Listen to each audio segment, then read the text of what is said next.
Education টিকে এছাম সকলোকে স্বাগতম জনাইছোঁ। এটা বহুত ইম্পৰ্টেণ্ট নিউজ হয়। এইটো হ'ল আমাৰ যিটো স্বাগত সতীৰ্থ পৰ্টেল সৰলীকৃত পাৰস্পৰিক বদলীকৰণৰ প্ৰক্ৰিয়া মানে মিউচুৱেল ট্ৰান্সফাৰ কৰিব পাৰিব। ইয়াতে আপোনালোকৰ কিছুমান যোগ্যতাৰ চৰ্ত দিয়া আছে। বিভাগীয় ঐক্য বজাই ৰাখি পাৰস্পৰিক স্থানান্তৰৰ সুবিধাৰ বাবে এক নিৰবিচ্ছিন্ন আৰু অস্বচ্ছ প্লেটফৰ্ম। ইয়াতে একেটা বিভাগ বৰ্গ আৰু সংৰক্ষণ শ্ৰেণীৰ ভিতৰত বদলীকৰণ প্ৰক্ৰিয়া হ'ব।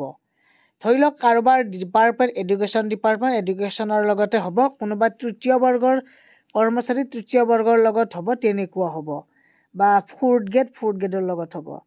পূৰ্ব চৰ্তৰ ভিতৰত আছিল NSCR অনুজ্ঞা প্ৰমাণ পত্ৰ, লগতে আপোনালোকৰ সতৰ্কতা আৰু দায়বদ্ধতাৰ অনুজ্ঞা, কোনো ধৰণৰ চলিত বিভাগীয় অপৰাধমূলক তদন্ত নথকা, কৰ্মচাৰীসকলে OM চৰ্তাৱলী পালন কৰাটো বাধ্যতামূলক। লগতে ইয়াতে আপোনালোকৰ আবেদনকাৰীসকলে প্ৰফাইল সৃষ্টিৰে পঞ্জীয়ন কৰিব লাগিব, ৰেজিষ্ট্ৰেশ্যন কৰিব লাগিব ফাৰ্ষ্ট। তাৰে পিছতে আপোনালোকৰ কি হ'ব, ৰেজিষ্ট্ৰেশ্যন কৰাৰ পিছত তেওঁলোকে নিৰূপণ কৰিব, পৰামৰ্শ প্ৰদান কৰিব। বিভাগীয় শীৰ্ষ বিষয়া আৰু ৰাজ্যিক বিষয়াসকলে অনুমোদন জনাব আৰু বদলীকৰণৰ আদেশ জাৰি কৰিব। একে গ্ৰেড পে থাকিব লাগিব, একে সেৱা বিধিৰ দ্বাৰা নিয়ন্ত্ৰিত, লগতে দুয়োটা পদৰ বাবে একে প্ৰকৃতি আৰু অৰ্হতা। গতিকে আমাৰ 1 তাৰিখৰ পৰা যিহেতু মিউচুৱেল ট্ৰান্সফাৰ পৰ্টেলটো যিহেতু চালু হ'ব আৰু তেতিয়া ৰেজিষ্ট্ৰেশ্যন কৰিব পৰা সকলোৱে, আৰু তাতেই আপোনালোকে বিচাৰি পাব আপোনালোকৰ ট্ৰান্সফাৰ।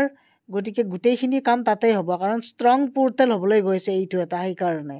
আৰু আগতে আমাৰ শিক্ষকৰ যিখিনি মিউচুৱেল ট্ৰান্সফাৰ আছিল সেইখিনি HRMS পৰ্টেল বা TTMSৰ জৰিয়তে হৈছিল, কিন্তু এতিয়া এটাই পৰ্টেল হ'ব, গোটেই আমাৰ এমপ্লয়ীবোৰাকে মিউচুৱেল ট্ৰান্সফাৰ কৰিব পাৰিব, মানে চেম ডিপাৰ্টমেণ্টবোৰ চিলেক্ট কৰি কিনে। গতিকে আমি যেতিয়া ৰেজিষ্ট্ৰেশ্যন কৰিম তেতিয়া আমি গম পাম। বহুত গুড ভাল প্লেটফৰ্ম এখন চৰকাৰে আমাক দিছে। গতিকে 2 মাহৰ কাৰণে থাকিব বুলি কৈছিল হিমন্ত বিশ্ব শৰ্মা ছাৰে, মানে 2 মাহ ৰেজিষ্ট্ৰেশ্যন কৰা টাইম দিব। তাৰে পিছত তেওঁলোকে ভেৰিফিকেশ্যন কৰিব, তাৰে পিছতহে তেওঁলোকৰ ট্ৰান্সফাৰ কোনে কাৰ লগত কৰে তেতিয়া তেওঁলোকে কি কৰিব পাৰিব। গতিকে এইখিনি আছিল এটা আজিৰ ভিডিঅ'ৰ মেইন আপডেট। কিবা যদি অসুবিধা হয় মোক কমেণ্টত জনালে হ'ল, আৰু যিদিনাখন পৰ্টেল খুলিব সেইদিনাখন আমি যেতিয়া পৰ্টেলত গৈ কিনে যাম তেতিয়াহে আমি গোটেইখিনি ভালদৰে ক'ব পাৰিম।